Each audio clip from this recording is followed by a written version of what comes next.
Olá, pessoal. Eu sou a professora Soraya Pereira Jorge de Souza. Estarei com vocês nessa disciplina que amo, adoro, Psicologia das Organizações. Tenho mestrado em Psicologia, então, assim, acredito que muito agregarei de conhecimento para vocês. Foi preparado uns slides, vou minimizar essa tela e mostrar os slides que foram preparados. O primeiro, ele dá as boas-vindas e informa que nós iremos tratar apenas das unidades 1 e 3. Parabeniza os alunos por escolher o EAD Ateneu. Não deixe de acessar e participar dos fóruns, tira dúvidas e assistir os vídeos, responder todas as atividades no ambiente virtual. Bem, essa unidade, deixa eu colocar aqui a tela toda do slide, ela vai tratar, né, da unidade 1, haverá uma apresentação mais geral e introdutória. Posteriormente, eu vou iniciar as unidades com mais especificidades, tá? A unidade 1 vai falar sobre a ciência e a psicologia, a unidade 2, os processos psicológicos básicos e a personalidade, a unidade 3, comportamento organizacional e processo grupal, com temas mais específicos da psicologia organizacional, e a unidade 4, processos motivacionais, abordando os temas da motivação, liderança e comunicação. Ao final de cada unidade, você tem acesso a perguntas de fixação, que são exercícios a serem feitos por você com o intuito de favorecer a fixação do conteúdo estudado. Então, a unidade 1, como vai falar da ciência e psicologia, ela vai falar do surgimento da psicologia, a psicologia científica, as primeiras teorias da psicologia, o behaviorismo, a Gestalt, o conceito de meio geográfico e meio comportamental, a teoria de campo de Levin, né, Kurt Lewin, a psicanálise, a estrutura do aparelho psíquico, alguns conceitos na psicanálise e conhecendo alguns mecanismos de defesa. Como foi que surgiu a psicologia, né? As primeiras ideias vêm dos filósofos a respeito do homem e da sua interioridade. Tivemos Sócrates e Platão neste cenário, nos quais preconizava que o homem é diferente do animal e o homem é provido de razão. Aristóteles, também filósofo, tinha uma ideia contraposta de Platão, pois acreditava que a alma e o corpo não se separam após a morte. Então, assim, os principais ajudantes, podemos dizer assim, que ajudaram nessa ciência da psicologia, que é uma ciência relativamente nova, foram os filósofos, né? Antes dos filósofos, nós tínhamos os sofistas.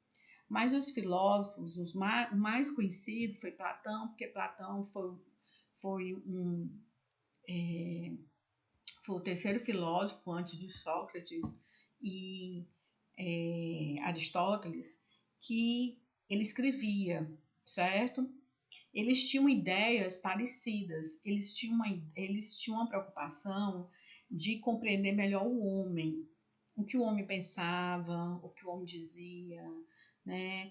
Como era esse raciocínio, como era essa emoção. Porque antes dos filósofos existiam os deuses. Os deuses, eles explicavam tudo no universo. Então, tinha o deus do amor. Se o amor era assim, é porque Deus do amor queria dessa forma. Então, existia o deus da água, o deus da... como é que se diz? Do tempo. Então, existiam os deuses. E os filósofos, eles começaram a descentralizar, começaram a acabar com essa ideia de deuses e começaram a se voltar para o homem. Então, eles começaram a buscar entender melhor esse homem. É tanto que não existia a psicologia, existiam filosofias. As principais ciências que surgiram nos estudos acadêmicos foram a filosofia, a Faculdade de Direito e a Faculdade de Medicina. No século XIX, a psicologia ganha destaque quando surge o evolucionismo de Darwin e o positivismo de Augusto Comte. Então, assim, para quem lembra de Darwin, ele trabalhava com a evolução natural, né, da vida. E aí, algumas correntes psicológicas, elas ganharam muita abordagem. Por exemplo, as primeiras foram estruturalismo, funcionalismo, que o estruturalismo buscava conhecer a estrutura da mente, né? Como a mente era formada. Eles achavam que para poder conhecer a mente, você tinha que conhecer primeiro os órgãos. Já o funcionalismo, ele já queria entender o que tinha na mente, quais eram as funções daqueles órgãos dentro da mente. Estou falando assim de uma forma bem genérica para vocês compreenderem. E o associacionismo era uma associação de vários pensamentos. A abordagem estruturalista e funcionalista, elas não são mais usadas hoje, né, na psicologia, para vocês terem ideia. Aí vem uma outra corrente chamada behaviorismo, que é uma corrente de Watson em 1913.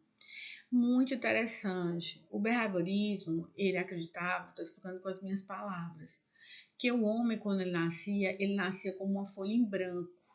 Ele era desprovido de todas heranças hereditárias, de crenças, e por conta disso, ele ia ser fruto do meio ambiente, né? Então, a interação do homem com o meio ambiente se dá a partir de estímulos e respostas. Por exemplo, ele coloca assim, uma contração de pupilas, um estímulo de luz forte, uma salivação, um estímulo de uma fruta cítrica, tudo isso era uma resposta de estímulo. Então, o homem ele ia se comportar de acordo com o que ele vivenciava no meio. Skinner ficou conhecido, né, no behaviorismo, por seus experimentos com ratos na então chamada caixa de Skinner. Este tipo de experimento proporcionou a constatação de que a aprendizagem dos comportamentos se deve à ação do organismo sobre o meio. A ação do indivíduo dá-se o nome de resposta. Ao resultado que se segue a esta ação, dá-se o nome de estímulo reforçador. Skinner ele pegou uma caixa, colocou um rato dentro, e aí ele tinha dentro dessa caixa havia alguns estímulos, né? Essa caixa na base, às vezes, ela causava choque. Quando às vezes ele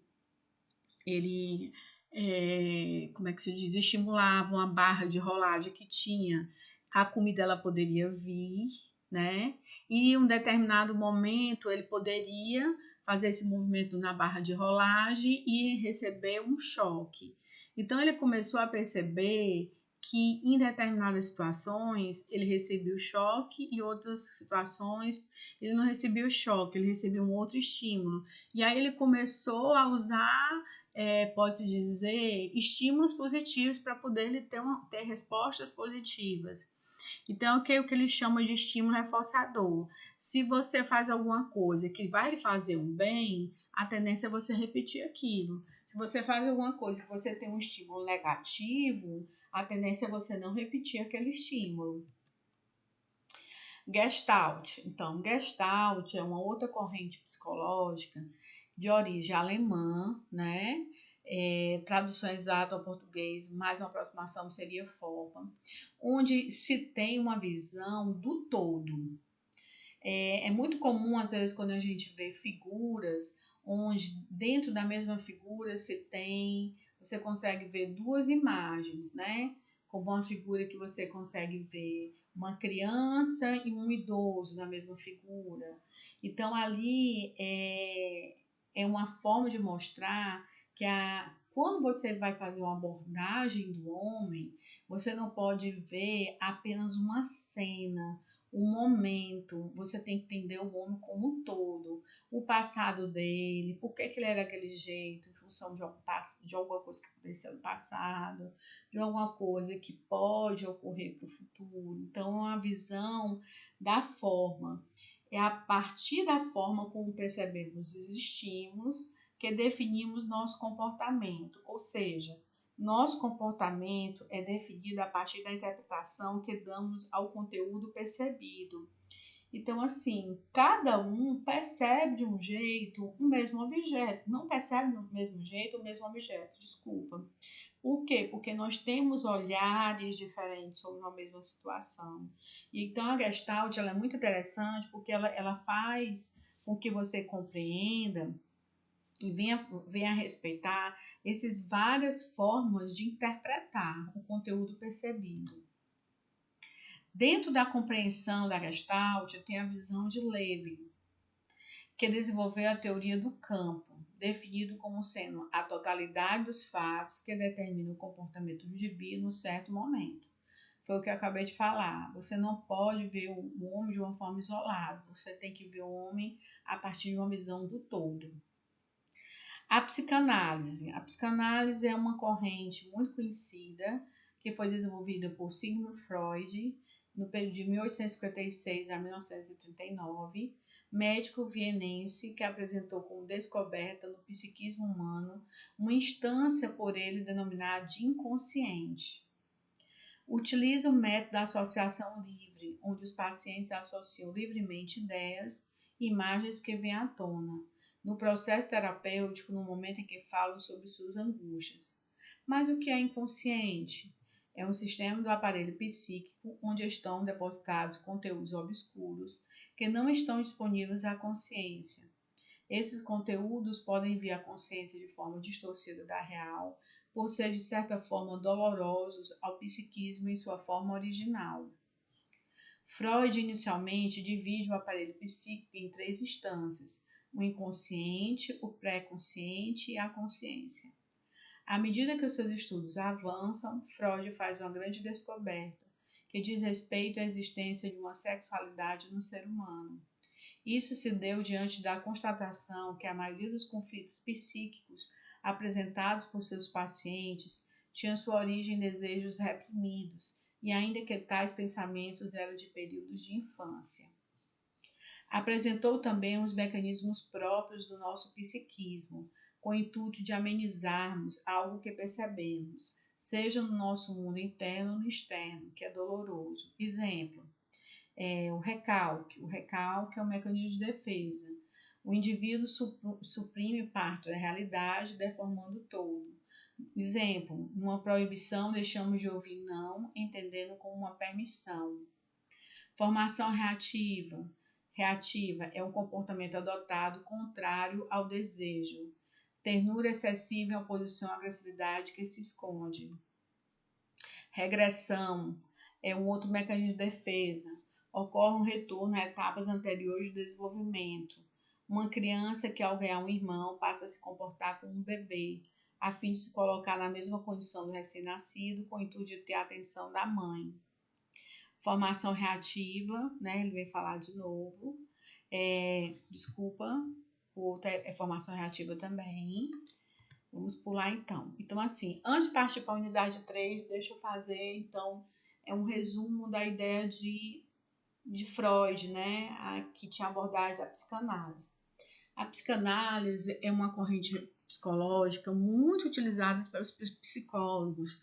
Eles gostam muito da psicanálise, porque a psicanálise ela vem trabalhar com inconscientes, com os desejos reprimidos, aquilo que está guardado, que muitas vezes você não entende porque tem determinados comportamentos hoje, porque são comportamentos reagentes a uma situação que você passou e que você guardou. O pré-consciente é aquilo que você faz um esforço para poder lembrar, É aquilo que não está nem no consciente nem no inconsciente. E o consciente é aquilo que está realmente ainda, pode-se dizer, latente, Você tem lembranças.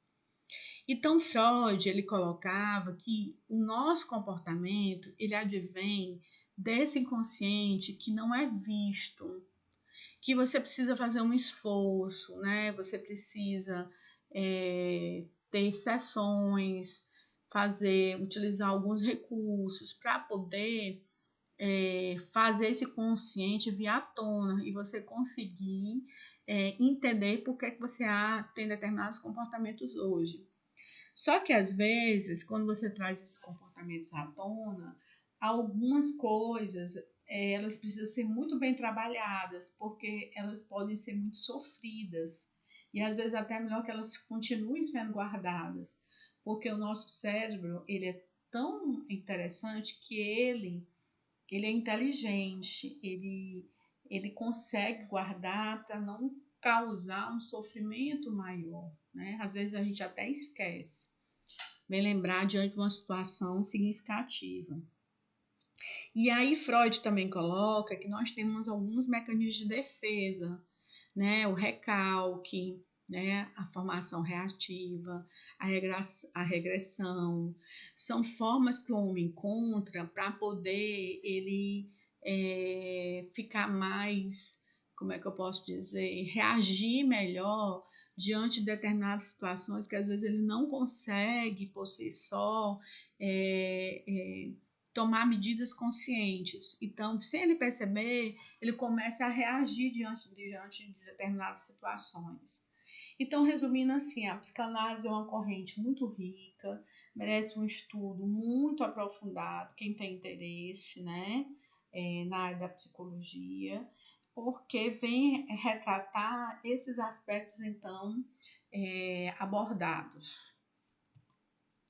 A unidade 3, gente, ele vai falar sobre o comportamento humano nas organizações. Então, vai pegar a psicologia e vai tratar essa psicologia dentro das organizações. Porque até então a gente falou da origem, das correntes, por que a psicologia surgiu e assim por diante. Bem, deixa eu pular um pouquinho esses tópicos para a gente seguir, né? A prática da psicologia nas organizações evolui a partir de 3 fases, né? Então, quando é que a psicologia começa a adentrar dentro das organizações? Através da psicologia industrial, que foi uma das primeiras áreas de atuação da psicologia no Brasil.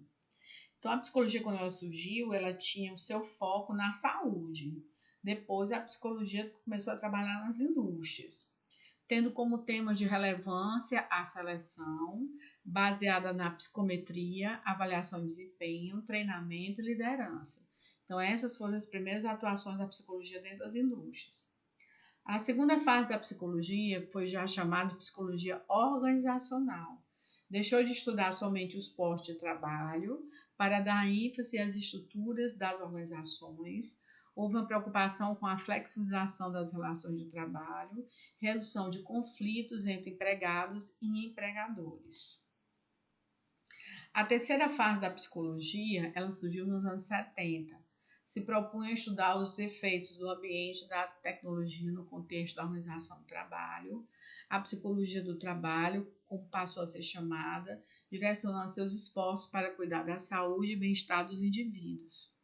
As principais áreas de estudo da psicologia são a psicologia clínica, que atende pessoas que sofrem de problemas emocionais.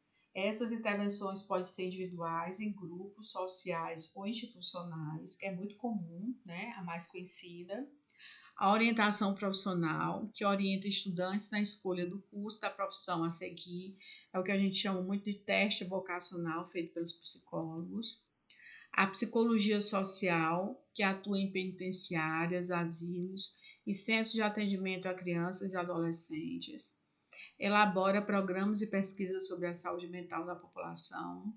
A psicologia hospitalar, que atende pacientes hospitalizados e seus familiares, ao lado de outros profissionais da saúde, como médicos e assistentes sociais, e colabora na assistência à saúde, fortalecendo pacientes e familiares para a recuperação da saúde física e mental.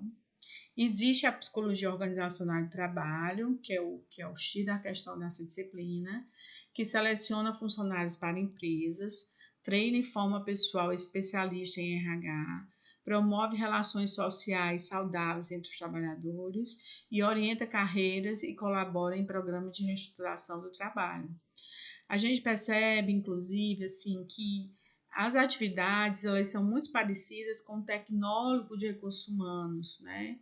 Um grande diferencial do psicólogo é que ele aplica testes psicológicos que somente a categoria de psicologia realmente pode aplicar esses testes. Aí ele vem falar aqui, né, do comportamento organizacional vem se tornando um campo de estudo próprio. Trata de questões relacionadas à liderança e poder, estrutura e processos grupais, percepção, atitudes, processos de mudança, conflito. A primeira abordagem chamada de administração científica foi desenvolvida por Taylor. Então, Taylor, Fayol, Mayo, eram estudiosos das organizações, principalmente quem faz administração, TGA, Teoria Geral de Administração, vê muito isso, porque eles vão explicar como as indústrias surgiram, como elas se estruturaram, como elas tinham o seu fluxo, o seu desenvolvimento, onde elas queriam chegar. Então, eles foram os profissionais que ajudaram muito na divulgação e da melhor forma que eles achavam fazer as indústrias funcionarem bem. A segunda abordagem surgiu na década de 1930, chamada Teoria das Relações Humanas, cujos teóricos eram Mayo e Levin. O homem passa a ser visto como movido a recompensas sociais e não materiais e simbólicas. O homem, no começo das indústrias, ele era um apêndice da máquina, ele era um acessório da máquina. E com o tempo eles começaram a perceber que o homem era o centro das atenções dentro da empresa. Ele teria que ser movido a recompensas sociais, recompensas essas que não poderiam ser apenas o salário, mas teriam que ser de outras formas também. Então, estava havendo já uma preocupação com esse ser social. Próximo slide. A terceira abordagem apareceu inicialmente com a teoria da burocracia, que depois se desdobrou em teoria estruturalista na década de 50. O homem é compreendido e definido como homem organizacional, ou seja, ele assume diferentes papéis em diferentes organizações, das quais faz parte e isso constitui. A quarta abordagem, chamada teoria comportamental, surgiu no final da década de 50, com os trabalhos de Simon, e teve por base a teoria das relações humanas, o homem como processador de informações e tomador de decisões no seu cotidiano. A quinta teoria surgiu na década de 1970, buscando adequar a teoria de sistemas às organizações. Compreende o homem como um ser complexo, onde cada pessoa vive uma realidade distinta das demais. Tudo é relativo e contingente. No contexto atual, é necessário você conhecer com mais profundidade os fatores relacionados ao comportamento humano, como as percepções, a influência das atitudes e a abrangência dos nossos valores. Então, a gente percebe assim, que muitas teorias dentro da psicologia, elas foram surgindo no decorrer do tempo, na tentativa de compreender melhor esse ser humano, E essa compreensão chegou no contexto atual, que é essa percepção mais profunda do homem, que é essa concepção de entender que o homem, ele não só é a fala dele que vai transmitir o que ele é, mas as percepções dele, a influência, as atitudes, os valores, demonstram também que é essa pessoa. Relações interpessoais e processo grupal.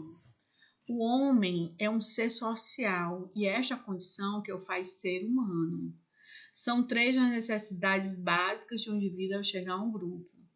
Ele tem necessidade de inclusão, de controle e afeição, Toda equipe é um grupo, mas nem todo grupo é uma equipe.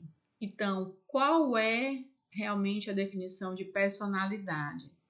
O que é personalidade? Significa um conjunto de traços e características específicas de uma pessoa que a distingue das demais. Essas características envolvem hereditariedade, hábitos, valores e capacidades, além de suas aspirações e afetividades. Um líder, um gestor, administrador, deve estar preparado para saber lidar com conflitos, ou seja, administrá-los, E existem algumas formas, condutas de como lidar com os conflitos na organização, apresentados no material de estudo. Ele vem falar aqui que, assim, é importante um gestor ele entender de gestão de pessoas, seja qual a postura que ele tem dentro da empresa. Embora ele tenha uma postura muito técnica, né, daquele conhecimento técnico, ele tem que compreender que ele tem que ser algo mais. Ele tem que entender que aquele homem, que as pessoas com que a empresa trabalham, são pessoas que vêm com características hereditárias, né, com a formação hereditária, e também ele é formado pelo quê? Pelo meio ambiente que eles se encontram. Então, você entender esse homem de uma forma que abrange esses dois patamares vai possibilitar ao administrador, a um líder, saber lidar melhor com os conflitos, né? Saber entender melhor esse ser humano, saber alocar ele melhor, ele ter uma visão mais aberta em relação às pessoas com que ele trabalha. E isso vai fazer o grande diferencial, né? Porque, na verdade, o que ele está querendo dizer no primeiro parágrafo é que as empresas elas precisam de equipes, muito mais do que grupos. Bem, competência interpessoal, né? É a habilidade de lidar eficazmente com relações interpessoais, de lidar com outras pessoas de forma adequada às necessidades de cada um e às exigências da situação. É muito importante você ter uma competência interpessoal, gente. Você saber usar como é que se diz? A sua personalidade a seu favor, sabendo se relacionar bem com as pessoas, né? Às vezes você querer dizer que aquela pessoa não está certa, mas de uma forma muito ponderada, usando as palavras adequadas, no tempo certo, no local certo. Isso é uma competência interpessoal, tá? É diferente de você realmente falar de uma forma agressiva na frente de outras pessoas, né? Isso não é uma competência interpessoal. Esses processos são pré-requisitos para uma melhor percepção dos outros e da situação envolvida. São eles. Para você ter essa competência pessoal, você tem que ter uma autopercepção, que é aquilo que a gente tinha falado antes, né? Um autoconhecimento. Ter uma autoconscientização, ter uma consciência. Isso eu fiz certo, isso não fiz certo, né? Ter esse senso crítico e ter uma autoaceitação, no sentido de quê? De aceitar suas limitações, de perceber que alguma coisa que você não fez correto, você vai ter que melhorar, né? Porque a gente só não faz coisa certa, não, a gente faz coisa errada também. Bem, eu finalizo por aqui a participação, os comentários, né? Espero que vocês tenham compreendido um pouco dessa psicologia organizacional, do seu surgimento, do seu desenvolvimento, onde ele chegou, onde ele pode chegar, né? Porque a psicologia ela é uma ciência promissora. Muitas pessoas, inclusive, estão desenvolvendo cada vez mais transtornos psicológicos e estão precisando da figura do psicólogo, de profissionais também, gestores de pessoas, nesse processo de mudança e inovação. Ok? Vou me minimizar aqui. Espero que vocês tenham compreendido a matéria e vou parando por aqui. Obrigado a todos e até a próxima.